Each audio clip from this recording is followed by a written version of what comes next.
Hey everyone, Zion over here from Nintendo Life. Now, if I told you that the GameCube was 20 years old, would you call me a liar? Because you're a liar. Yep, you're lying. I don't blame you. If I were you, I would call me a liar. But unfortunately, I'm not. Sadly, I'm telling the truth.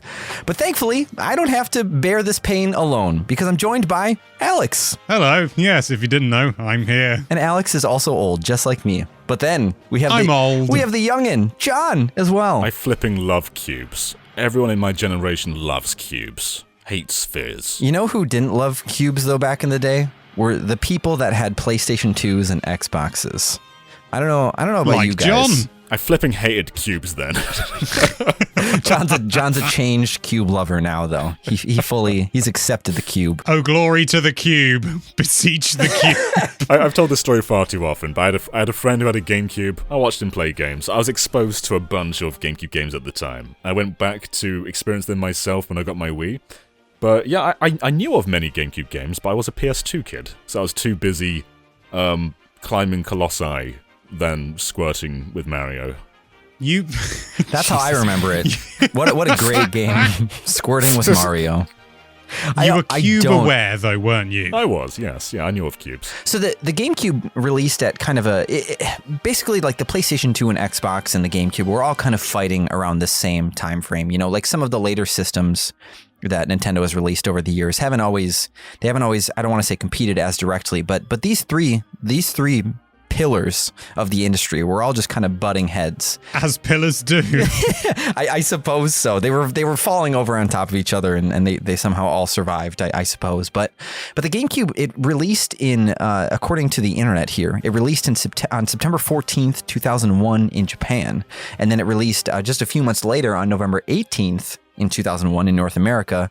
And then in Europe, you guys didn't get it for until the next year. It came out on May 3rd of 2002. Yeah, well, we weren't bothered. We were just waiting for, the price to come down. We loved the N64. We weren't ready to part ways with it. And I mean, you couldn't play your N64 games on your GameCube either, so I don't blame you. It's worth noting, though, PS2 launched in the year 2000 everywhere. PS2 had like a 2-year head start on the GameCube for us. Oh, interesting. Did either of you, so like I feel like when the GameCube came out for me, I remember the Wii very differently and the Wii U, but I feel like the GameCube was still kind of in like my early days where, and I know you guys, it definitely was for you as well, but I don't really remember a lot of the launch of the GameCube, any of like the fanfare of it really, of it launching. I just remember saving up I think I saved up a bunch of money at a garage sale because I sold my Game Boy Color and a couple other things, and I went to the store and just bought it, and we got Smash Bros, and it was just easy. It was just an easy thing. But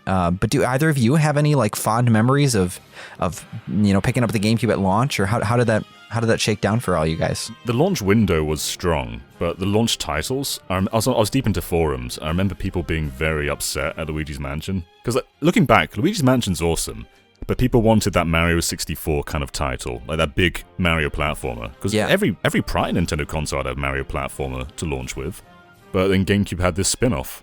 But people were sleeping on Monkey Ball, which was truly the best launch title. So if you're upset about that, you should have been playing Monkey Ball. Hell yeah. It's crazy, too, because you look at some launch systems, like the Super Nintendo and the N64 launched with only a few games, but the GameCube launched with 15 titles, at least here in the US, I believe. And Luigi's Mansion was part of it, Super Monkey Ball, Wave Race Blue Storm, Pikmin, and even Star Wars Rogue Squadron 2. All of these huge like Nintendo titles, along with some other third-party titles as well. I think Tony Hawk's Pro Skater 3 might have been in there. Some of the other third-party offerings weren't as great, like Tarzan, was it Untamed maybe? but we had some real gems. And the launch window was strong. Like Melee, I believe, was just a few months after launch in America. Yeah, absolutely. Yeah, it came out December 2nd in North America here, and it's funny because you talked to so many people, and I think a lot of people will just think that Melee was a launch title because it came out so close, and so many people were probably getting it bundled together, from their family for Christmas or whatever, or picking it up at the store on the same time. But yeah, it's interesting that they needed to take that extra, not even a full month. It was like 2 weeks to launch Melee, but yeah, that came out right around the same time. I remember the launch. I don't want to say fiercely or clearly or anything like that, but I do remember it. And weirdly, I mean, the first game that I had was Rogue Leader, That was the first game, and I remember playing it just before going to school and getting my friend George to come round for like 15 minutes before we left for school and being just like, look at this game. And I remember looking at it and just thinking, games can't look any better than this. They just can't. This is ridiculous. It looks like real life, and obviously it didn't, but I think Rogue Leader especially, not a lot of movement in it in terms of like animations and stuff, so it lended itself well to that.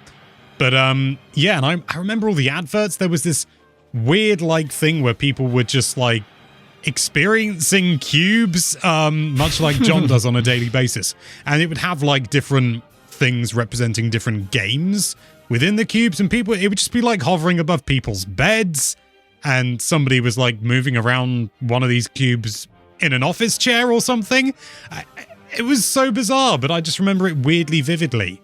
And yeah, I got Luigi's Mansion as well as an early one. I really loved Luigi's Mansion. I didn't realize there was all this backlash until I was a fair bit older. But I really enjoyed it. It was just a damn good time. And I got Melee and everything, all the usual gubbins. But one of the game that sticks with me the most as being one of the first GameCube games I played, and the one that stuck with me so strongly, was the original Pikmin. Pikmin was really cool for the time, though, because it was like nothing else out there. There was no other Nintendo IP that even resembled Pikmin. And really, it's a real-time strategy game on a console. Yeah. Which is something that no one really tried back then. And it was just so distinct. And also, the graphical jump from N64 to GameCube can't be understated. I don't think we've ever had... obviously, consoles are far more powerful now. But in terms of generational jumps, nothing matches that for me. Going from PlayStation to PlayStation 2 or N64 to GameCube, not only the playability of the frame rates, but just how everything is refined and how worlds got bigger. It was a crazy leap, and Pikmin shows that really well with how many of those little things you can fit on screen at once. It was basically that Mario 128 tech demo, but made into something playable. It was crazy. And I loved it. I absolutely loved it. It's a very bizarre game. I remember actually feeling, I suppose the best word to describe it is not depressed, but melancholy about the game, because it was actually a really bleak scenario, and it was one of the first times I think I was old enough to actually appreciate that, but not old enough to sort of go, oh, that's a sad situation, but it's fine, because it's not real. So I was actually in a way, I didn't want to play the game for fear that I wouldn't be able to save Olimar.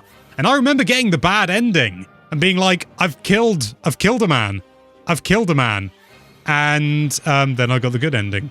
And I found out that I swear I heard you can get it done in 8 days or something. If you're really efficient, you can complete the game in 8 in-game days. Obviously, you can complete it in 8 real-world days. I could do that. There's something about the first Pikmin I still adore, over the other ones. I feel like the pressure of time really does work with all the other mechanics of the game, and every sequel has kind of lessened that to some extent. But Pikmin 1 has this constant feeling of dread overlooking everything, and it's just something that feels so distinguished. We should definitely be looking forward to Pikmin Dread. Yeah, absolutely. They should be working on that right now. That's probably what Pikmin 4 is. Nintendo's just been holding it back because they're fearful that the public is not going to be able to accept the sheer terror that the game holds. So basically what you guys are saying is the GameCube had a fairly strong launch lineup. Even though it may not have resonated with everybody, it's still cool to be able to look back and be like, wow, Pikmin started day one on the GameCube, and Rogue Squadron. There wasn't, amongst the titles that Nintendo produced, there wasn't really a bad one there. They just maybe didn't fit everyone's needs. But eventually, we did get some of these bigger titles. I'm just gonna run through some of the bigger ones here as well. Like we said, Melee came just a few short weeks after, at least in the US here. I'm not sure about other regions, but then we got Eternal Darkness and Star Fox Adventures, Metroid Prime, Wind Waker, Wario World, F-Zero GX. These are all huge Nintendo published titles. Mario Kart Double Dash, Donkey Konga with the darn plastic bongos that I think Good Charlotte, which was a band that was very influential in my early years. They had an advertisement with that game. Because they have a song in that game, and It's not even sung by them. I think it's a cover. You're right, they do. It's a cover. It's not even Yeah. I'm so disappointed in that. It doesn't make any sense to me. But yeah, there's so many great titles there. I don't want to spoil all these because I feel like we're going to talk about some. But you know, Fire Emblem Path of Radiance came out on GameCube, and Chibi Robo, and it just I think throughout the years the GameCube had a very strong lineup. But yeah, what were some of the strong titles I think that you, or the games that impacted you on the GameCube over the years, you guys? John, why don't you start out? So, I guess my choices aren't even Nintendo published games, but I had just played Resident Evil 4 Wii Edition, and I wanted more. And so I looked back to GameCube, and they had everything. Like Capcom put Resident Evil 2, 3, and Code Veronica on the GameCube, like raw ports of those. But also, of course, it was the platform where Resident Evil 4 was born.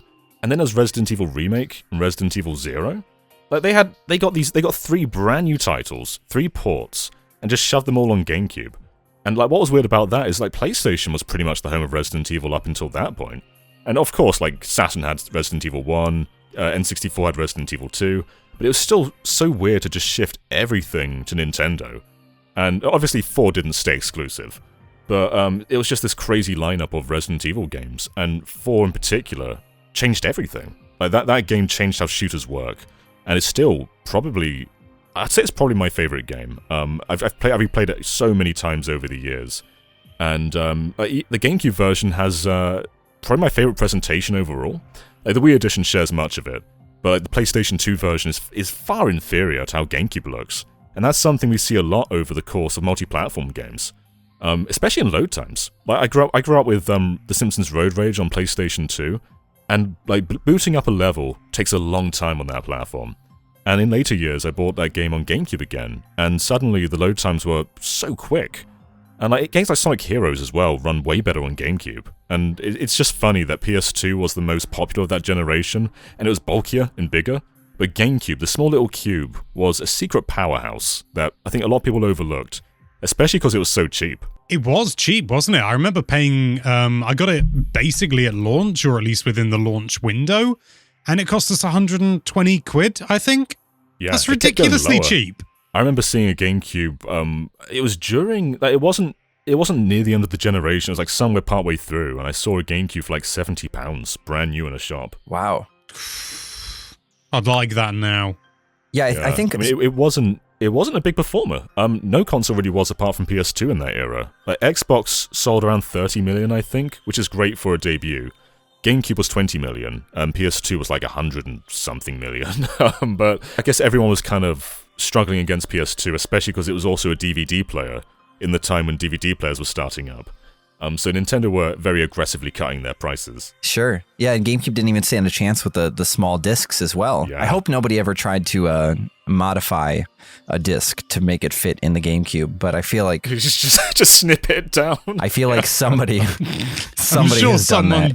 did. Yeah. Do you know what GameCube game I like? I think I can guess. Is he yellow? It's Time Splitters 2.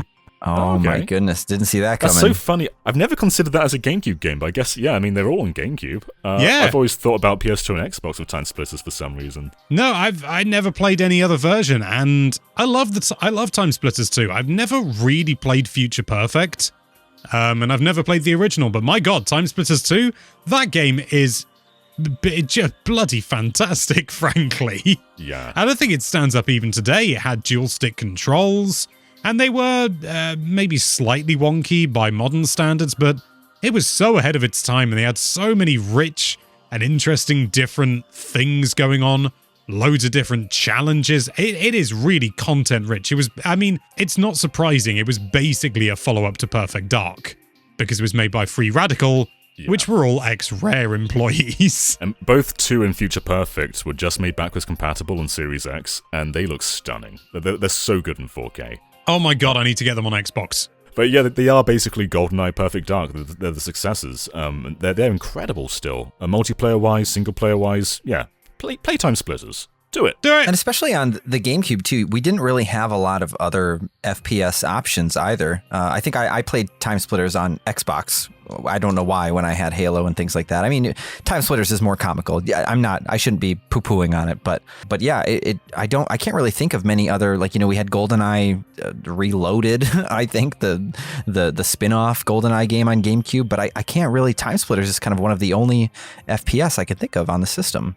But that you'd want to spend time playing. I think Medal of Honor might have been on GameCube at some point, but sure. GameCube definitely had its gaps. Yeah. Like, from a collection standpoint, I feel like GameCube is one of the less interesting platforms to collect for, because there's a very finite list of first-party games. Like, most people have the big GameCube games. And then there's stuff like, there's the more hidden gems like Chibi Robo and Path of Radiance. But even then, like, it's a pretty limited lineup. But it's a lineup of quality, though, rather than vast quantity. Yeah, and what you brought up a good point as well, John, is that the system has such great, like, it has some low points, but it has a lot of great exclusive third-party support as well. Like you were saying, Resident Evil Remake and Resident Evil 4 exclusively came to the GameCube for a brief period of time, even when PlayStation 2 was still getting their own exclusive Resident Evil games as well. They had like Outbreak and Outbreak 2 and Code Veronica X, or the special version of Code Veronica at least, which the GameCube got Code Veronica as well, but it's very expensive nowadays, so I don't own it, but it's yeah, they're all pretty expensive. Yeah. Like, getting 2 and 3 is pretty tough right now as well. Right. But yeah, we also had like the Harvest Moon series absolutely flourished on the GameCube. The PlayStation 2 got one in the early days, but it wasn't really, that was more of it was different than the other Harvest Moon games. And the ones on the GameCube, like Magical Melody and A Wonderful Life and Another Wonderful Life, were very just standard Harvest Moon games, I feel, and or A Story of Seasons, whatever you'd like to call them. But we also got like the Prince of Persia trilogy. All 3 games were on the GameCube, and I remember at the time that was, you know how over the years sometimes people they'll talk about a game that's kind of like the graphical showcase of like what the system can do. I don't know about you, but I remember Sands of Time on the GameCube was like the pillar, the peak, the pinnacle of graphics on the GameCube, and I loved that game. It's so interesting to hear this, because my PS2 came with, it was a Sands of Time bundle, so I've always associated Prince of Persia with that. Really interesting. Yeah, and that's funny how, if we grow up with different things, like I don't know who ever gave me the idea that Sands of Time looked amazing on the GameCube. Maybe it was just me, maybe it was one of my cousins, I don't know, but I always remember like seeing that game and just thinking like, man, nothing can look better than this. And maybe that was just some childlike excitement as well, around that time. But I feel like sometimes we don't. And then you saw Doshin the Giant. No, I didn't, because we didn't get it here. Oh, yeah. That's true. I saw him as a Smash trophy, and that was about it, I think. On that nothing can look better than this kind of wavelength, I still feel this era of games holds up really, really well. Like, it's got to a point where everything's just, it's just so well refined. Like, look at Metroid Prime, for example. That game not only looks great, but it's 60 FPS as well, which is nuts, coming from N64 where games were barely even 20 FPS. And I remember I got Metroid Prime while I was on holiday in New York. I went to a GameStop, and there was like a 2 for $30 deal, where I got Metroid Prime and Paper Mario The Thousand Year Door. And thankfully I had an action replay, so I could play them region-free at home. So I got home and just played both of them back to back, and it was... Both were astonishing. But GameCube's big titles, like its big Mario and its big Zelda, were very experimental, and online people were very upset about that at the time, because people wanted the true successor to Mario 64, which Sunshine wasn't quite. That wasn't quite what it was. And then Zelda went in a very cartoony direction, which in hindsight people love, but at the time they're like, oh, where's the mature Zelda, which we eventually got with Twilight Princess.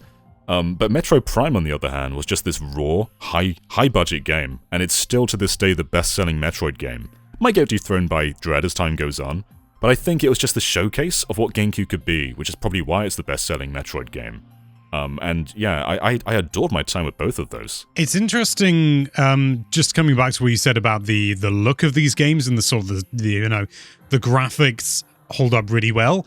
I agree, I really do, and I think maybe what it is possibly something down to the fact that where You had way more polygons than the N64. The N64 was really hampered, but you had way more to play with on the GameCube, but not so many that many people were, angling for photorealism. And as a result, you got a lot more stylization and a lot more practical applications within the limitations, making the limitations work for the game and work for the style. Classic example is Wind Waker. Wind Waker still looks amazing today, but even stuff like, as you say, like Metroid Prime, I still don't know how they managed to make that game look as good as it does and run so well, but, that's retro for you. But I agree, Super Monkey Ball, I'm sure there are countless others as well. I mean, there are some stinkers, not gonna lie. Turok Evolution looks rubbish. No offense to Turok. Actually, what am I talking about? All the offense to Turok Evolution.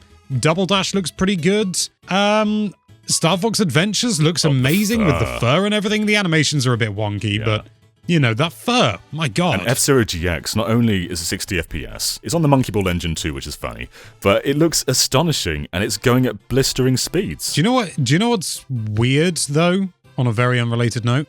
And Xeon, you'll be able to attest to this.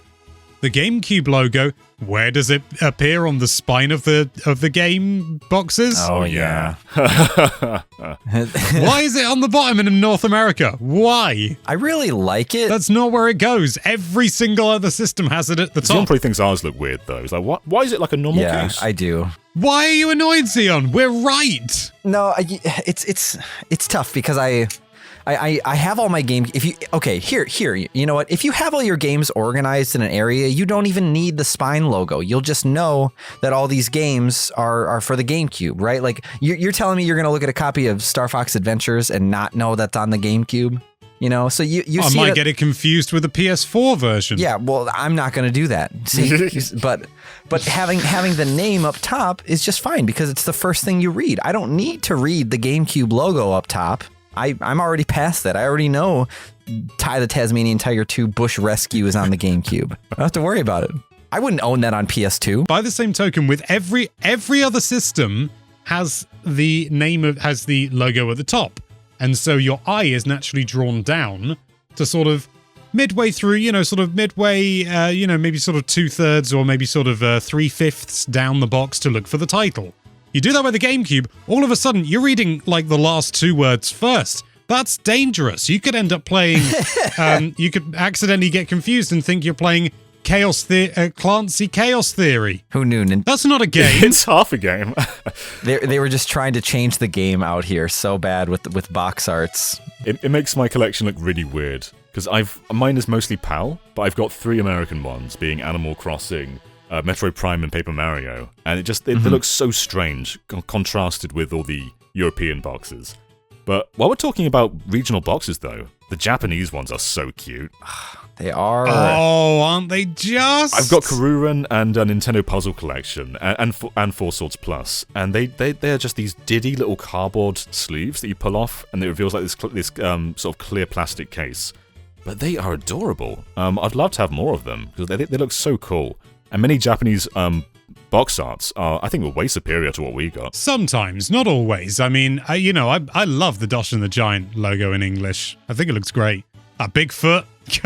How can you argue? Can't beat a Bigfoot. That you said it, not me, John. I don't know if they did this in Europe as well, but the GameCube, Game Boy Advance, or the Game Boy Player on the GameCube, the box that they used for that here in the States is a Japanese box, and it has the slipcover and everything as well. I don't know why they did that, but they did. We didn't get that. Yeah, we got a regular GameCube box. Really interesting. You'll have to send me a picture so I can show it up in this video then. We'll do. Yeah, the GameCube was such a strange system because I feel like it took the blunt of Xbox and PlayStation being like these kind of they were trying to be so much more mature, I think, than GameCube. You still had like Mortal Kombat and, like you said, some Medal of Honors and things like that on the GameCube, and we had Metroid Prime and we had some horror titles like Resident Evil and Eternal Darkness, but it felt like the GameCube missed out on a lot of third-party titles, even though we had so many exclusives. There are missing genres. We got Tales of Symphonia. That, I think the reason that game's probably so big is one of the only real GameCube RPGs. Totally, yeah. Yeah, and the GameCube had a lot of, like, I mean, we can say the same thing probably about PlayStation 2 and Xbox, that they have a lot of great exclusives, but yeah, the GameCube also had like Billy Hatcher, and which I think some people might. That game's weird. It is. It's another one I'm glad Don't exists. get me wrong. I actually quite like it, but it's just this weird, just such a bizarre concept. Yeah. There was some weird third-party stuff going on there, wasn't there? Like, PS2 got Metal Gear Solid 2 and 3, and Xbox got Metal Gear Solid 2 as well. But GameCube, on the other hand, got Twin Snakes, which was exclusive, and still is exclusive to this day. And then also, like, PS2 got Final Fantasy 10 and 12, and the MMO 11. But GameCube... Before we move on, can I just say how annoyed I am with Twin Snakes? Why's that? Because I played it, and I reached the point where you've got to get, like, a code to, like, dial in on your ham radio, whatever the hell it is he's got. And you've got to get a code. And Colonel Sanders, or wherever it is, he says, wasn't it... Oh, no, it's Otacon says, wasn't it on the back of the package? And it's like, I don't have, like, a parcel in the game, because that's what package means in the UK. It means parcel. It doesn't, like, we would refer to the box that the game comes in as the game box or the packaging, not a package. And the answer is on the back of the flipping box. I got so annoyed, so angry. And when I found out that you were supposed to do that, I was just like, that's not a good puzzle.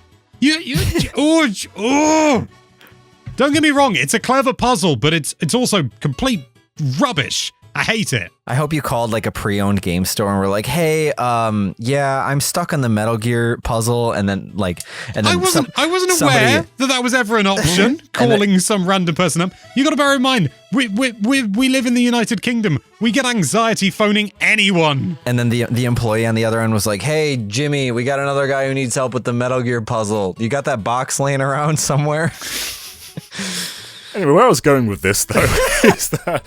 I don't remember where you were going. GameCube got Resident Evil, Metal Gear, and Final Fantasy exclusive. And they were all kind of... Like, Resident Evil was big. Those are all the major ones. Metal Gear was a remake that was kind of divisive. I liked it, though. And then Final Fantasy got the Crystal Chronicles, which was... it was great, but it also wasn't, 10 quality or 12 quality. It wasn't like a big game like that. And it was just kind of strange to see third parties giving Nintendo these games when their platform wasn't really performing that well. So it must have been throwing a lot of money around to them. Mm-hmm. Yeah, it must have been. And we got Crystal Chronicles out of it, so I'm not complaining. I love that game. And they did it really dirty on the re-release. They did. Sonic 2, actually. Sonic Adventure DX and Adventure 2 Battle. I mean, they're originally Dreamcast games, but the ports for a long time were exclusive to GameCube. Yeah. And they're great. So many hours. I don't care what anyone says. I really like the Sonic Adventure games. I mean, yeah, they're flawed as hell, but you know what? Sometimes flawed can be fun. You're in good company, Alex. Yeah. Don't absolutely. worry, we'll have your back all day. If a game is flawed, that means they tried something interesting, most of the time. If a game's just great, like if you play it and say, yeah, that was pretty good, and then have no impression otherwise, I think you have done a much worse job than a flawed game has done. Oh, that sounds like a Miyamoto quote. Yeah, be experimental. Try something new, the Chow Garden. Yeah, the Chow Garden. Basically. Bring it back, Sega, please, bring it back. I think we're the first people to say that, I don't think anyone else is talking about this every single day of the week. No one knows what Chow is. No. What is it? Goodbye, John. I mean, they haven't had the real Chow Garden in a century, a decade. So it's been 2 decades now, right? Yeah. Goodness, oh man, something like that. Yeah, I mean, besides re-releases of Sonic Adventure and Sonic Adventure 2, I never got along with the Sonic Adventure Chow Garden. Even the DX one wasn't my thing. Sonic Adventure 2. That was the one to do. For sure. You kind of had to go out of your way to get to it and stuff. And I appreciate that it's there, but I think the first time I played Adventure, I didn't know it existed. But maybe that's why at the end of each level in Adventure 2, it forces it upon you. Like, hey, take care of these little kids. Come on, you got some eggs? Chow time. You got the key. You found a key. Go to the Chow Garden. Yeah. Another thing that the GameCube did that was kind of, I want to say this was kind of unique for Nintendo, but I feel like someone in the comments will go, actually, and please do if I'm wrong, but I feel like the GameCube was where kind of Nintendo, like you guys were saying, they made all these connections with third parties and got exclusive games, but they also had a lot of opportunities to work with third parties on exclusive content for some of their games too. Like I think it was NBA Street 3 and SSX On Tour had exclusive Mario characters. You could play as Mario, Luigi, and Peach, I believe. And I never played those, but Fine Art had Little Mac, and there was also Super Punch that was fully playable in right. Yeah, and then like Soul Calibur 2. I mean, granted, this was every Soul Calibur game had, or every Soul Calibur 2 game had an exclusive character. Like PS2 had Heihachi, Xbox had Spawn, and then GameCube had Link, which was insane. And he had the best grab ever. I remember, like, if you were Link and your back was turned to an edge, you could grab somebody and you could throw them over your shoulder, and it was the cheapest move, but I spammed it so much as a kid. And now that I remember too, Link had all of these different weapons. Like he had some of the canes from or like the cane from Link to the Past, and I think he had like the fire rod, and there were just all of these cool little elements to that game. And even though Nintendo wasn't getting all of the cool first party or all of the cool third party titles, they were still kind of doing some things to make some of their titles unique in that regard. I'm sure, like most people who own Soul Calibur 2 on GameCube, I bought that specifically for Link. And then GameCube really got the better deal there. Like Heihachi, yeah, that's a pretty cool character. Spawn, not very gaming related, but sure. But one thing that does suck though is Soul Calibur 2 HD came out on 360 and PlayStation 3, and that brought both the exclusive content from PS2 and Xbox together, but it never came to Wii U, so Link is still stranded on GameCube while all the other exclusive content is being bundled together. So hopefully one day it comes to Switch or something, and finally they can all fight together. But yeah, right now Link's just stranded on GameCube, which is a bit of a shame. We need it. We need Link to come back with online support in Soul Calibur 2, please. I still have my receipt for Soul Calibur 2, which I think I've talked about this before, but I always get a laugh because when I look at it, I don't know what was going through my head, but I returned Pokemon Sapphire and I bought Soul Calibur 2 on August 27th of 2003. So I must not have opened Pokemon Sapphire, or maybe I like left the mall, left the store and was like, you know what? No, I need Soul Calibur instead. I don't know why. I don't need this precious gem. Yeah, I don't know why I did that. I eventually did buy Sapphire again and played it and really liked it, but that's just such a weird. I can't explain that. I have the receipt for it, but I can't tell you why in the hell I did that. What are both your opinions regarding Melee when it was out on the GameCube? I loved it. Yeah. Okay, good. Yeah, because so did I. I must admit, I feel a bit bad because I loved Melee growing up, but I just can't go back to it anymore.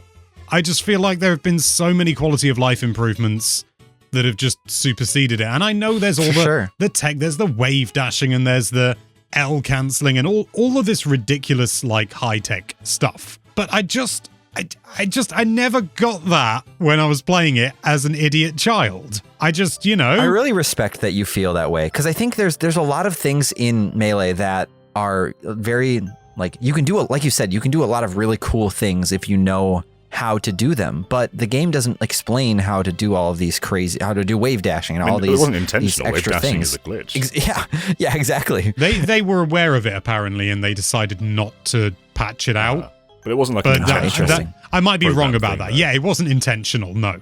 But yeah, it is tough to pick up a controller and go back and play Melee when some of the other games, like whenever I've played Melee a few times, and Young Link is who I always play as, but he feels so slow in comparison to the more modern Smash games. And I know that lots of people will probably slap me on the wrist and say, no, you're just doing it wrong. But it is hard to go back to it if you're not a competitive Melee player. But there was something about just unlocking the trophies and adventure mode being different for every character and so diverse, and encountering weren't there redeads in adventure mode as well for like there were all these cool enemies, and we kind of got that in Subspace Emissary. Well, it was more hardcore, but there is still some magic going back and checking out Melee, even if you're not trying to play it competitive. If you can move past the speed of the game, I think Melee is a brilliantly condensed museum. Like Brawl had more content. There's like all these stickers and more trophies and things like that.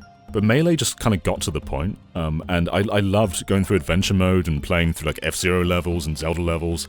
But then just like earning all the trophies and reading more about Nintendo history. That's what I loved about Melee. But I also love that every Smash game feels different. And like sometimes when I get together with friends, we'll just go through, like we'll play a round of every Smash and just feel like how different each one is. Because they're all distinct games, and there's definitely value in that.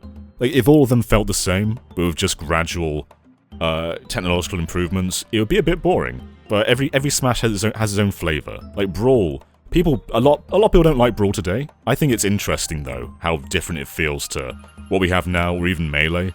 And Melee is just a great multiplayer game, a great party game, and a great just culmination of what Nintendo even is. Did anyone ever actually get to see Crazy Hand on Melee? I don't think Because I did not very often. I don't think I ever defeated him. But you could fight, except in like, well, I mean, you could get in event mode. It's like Master Hand's the right hand, now meet the left, and it was Crazy Hand. That was an event.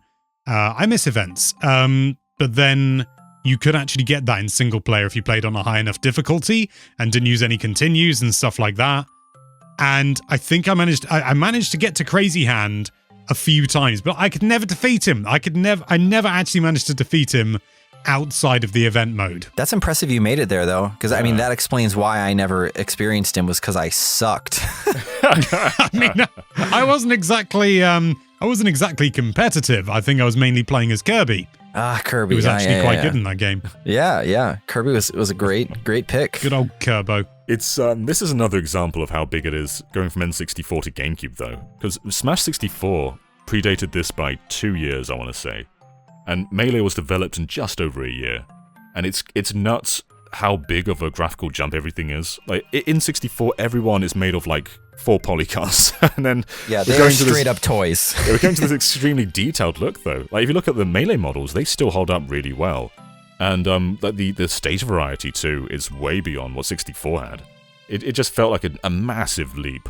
And 64 was great, but it wasn't what defined the system. And when you think of GameCube, I think most people probably do think of Melee. Yeah, I think that is kind of like, for most people, that is the quintessential GameCube game.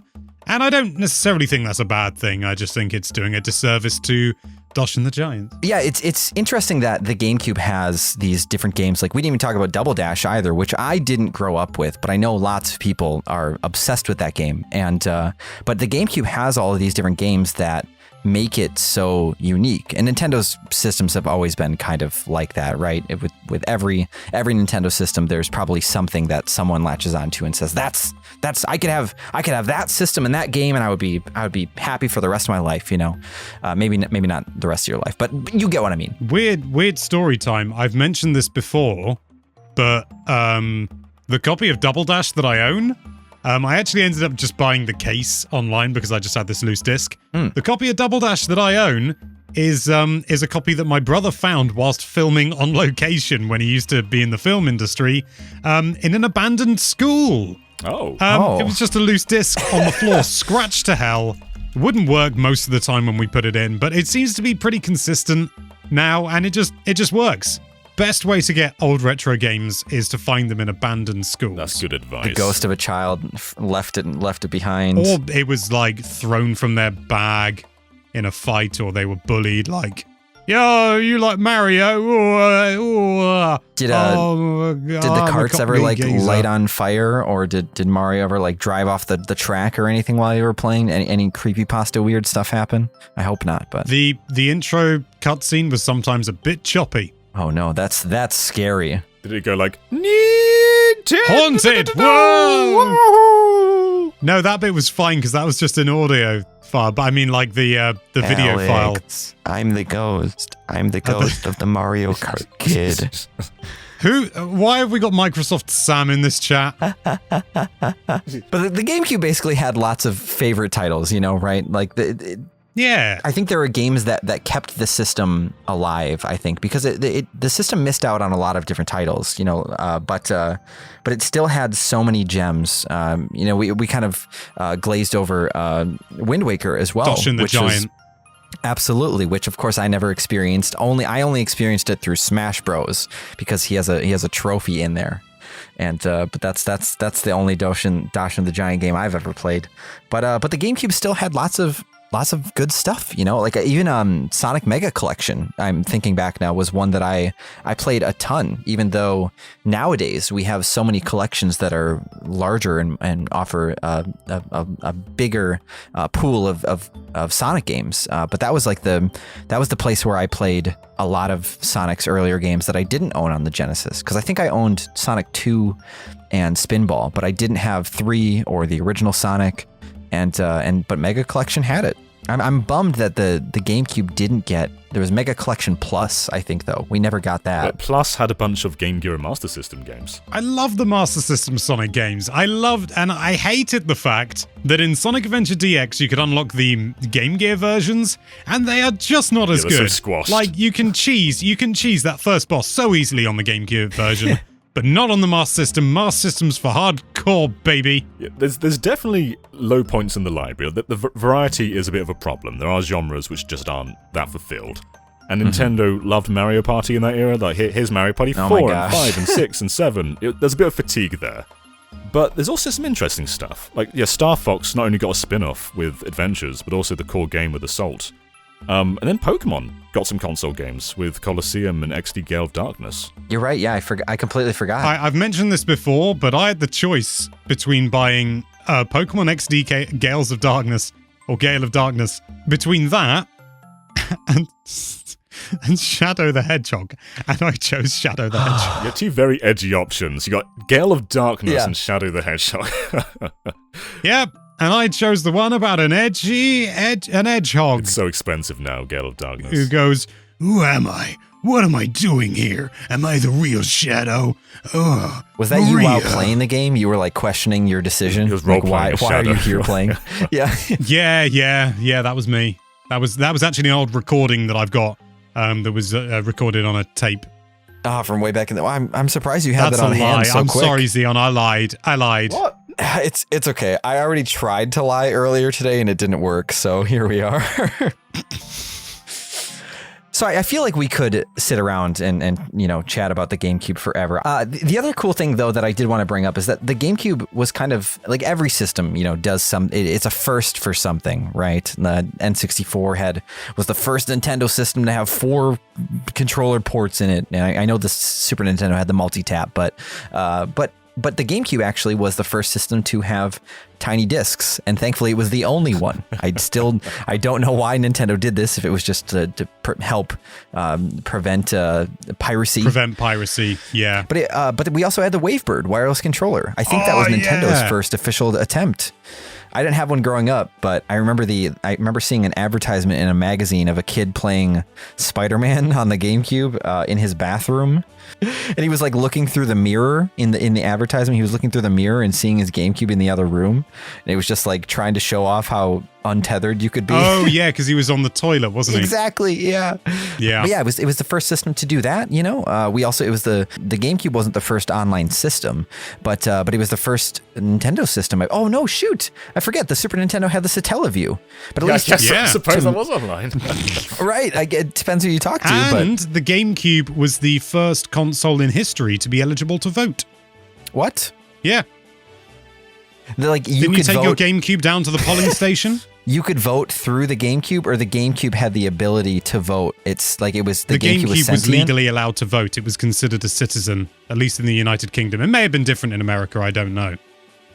That sounds like a loophole. That continued on with the Wii as well, with the Everybody Votes channel. Oh my gosh, I lived for that kind of stuff. Everybody votes. The GameCube was also actually the first system that I ever purchased a demo disc for on retail. $10. I bought a demo disc. What was on the demo disc? I have it right here. It had Sonic Adventure DX, Splinter Cell, Billy Hatcher and the Giant Egg, Beautiful Joe, and then it had a demo for Soul Calibur 2. And then it had videos. Yeah. It was a good demo. You could download a demo of WarioWare to your Game Boy Advance through the link cable. That's cool. It's great. Yeah, and we didn't even talk about the link cable capabilities, like in Animal Crossing and Crystal Chronicles. My gosh, we could be here and for Sonic Adventure, you could transfer Chow, and it was terrifying because if the system powered off or there was a communication error, you'd lose the Chow. That and some is of those horrifying. guys were terrifyingly difficult to raise. Yeah, I remember. Didn't Sonic? I had Chaos Chow. I know you tell me about it every chance you get, and I'm happy for you, but I'm still envious as well. Well, I guess does anybody have any short, quick bursts of a game that you want to share with anybody that the GameCube doesn't have as many unique titles that I feel like everybody's probably heard of something, but does anybody have anything they want to highlight, talk about super quick? I mean, Universal Studios, that game is atrocious. I thought you were going to come out and say it was a hidden gem or something. A decade ago, I would have said Ikaruga, but I think everyone knows about Ikaruga now, or at least anyone in the more detailed space does. I mean, this isn't a hidden gem, it's a Nintendo IP. It's one of the biggest ones, but Donkey Kong Jungle Beat is Damn it, I really thought you were going to say Dash in the Jungle. Jungle Beat is unironically incredible. It's done by the Mario Galaxy team, and they just made this incredible platformer. And you can feel the Mario Galaxy DNA in there. Like, a lot of enemies feel like they came from that game. And like even things like the flowers look very Mario Galaxy. I was gonna say, don't you you can spin along the flowers like in Galaxy as well? Yeah, it's just a really good game that goes under the radar for a lot of people because they probably think it's just some dumb bongo game. But no, it's legit a really, really good platformer. What about you, Xeon? What's your favorite GameCube hidden gem? I really want to talk about Go-Go Hyper Grind, but I haven't actually. I didn't play it that much as a kid because I was pretty bad at it. But it's like a Tony Hawk style skateboarder, but all of the art is designed by the creators of Ren and Stimpy, and it's a very I should not have owned this game as a kid. There's graphic moments that are you see worse in Conker's Bad Fur Day for sure, but it's just a really strange title that was released exclusively on the GameCube, and it's very expensive now. But I might still have the receipt for this one. This one I bought on the shelf, and I think that was the cool thing was about the GameCube was that it came out when most of us were little lads and we didn't always read the magazines, and sometimes we just risked the biscuit and just try a random game, and Go-Go Hyper Grind was that one for me. And I play it every so often and don't love it, but it's weird enough that like if you're into weird just oddities, like definitely check out Go-Go Hyper Grind if you can. But yeah, that sounds like a good place to send off our GameCube discussion. The GameCube it lasted from like 2001 to 2007.